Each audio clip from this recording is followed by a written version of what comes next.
আর বিপদ আসলে এটাকে নেগেটিভলি নেবেন না সব সময়।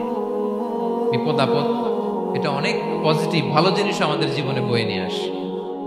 শাইখুল ইসলাম ইবনু তাইমিয়া আলাইহি রাহমা উনি বলতেন, খুব দামি কথা, খুব হেভি ওয়েট কথা, মনোযোগ দিয়ে শুনুন। তিনি বলতেন, যে নেয়ামত তোমাকে আল্লাহ থেকে দূরে সরায়, ওই নেয়ামতের চেয়ে বিপদ ভালো যে বিপদ তোমাকে আল্লাহর দিকে ধাবিত করে।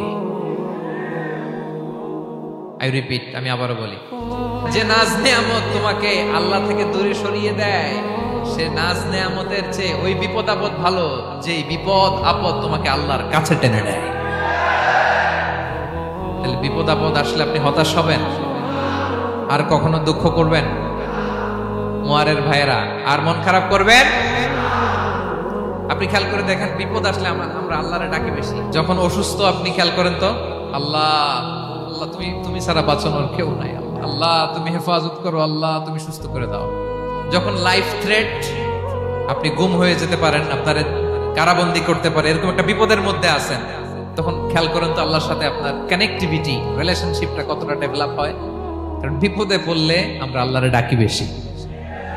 তাহলে বিপদ আপদেরও কিছু পজিটিভ সাইড বা দিক আমাদের জীবনে আছে না নাই?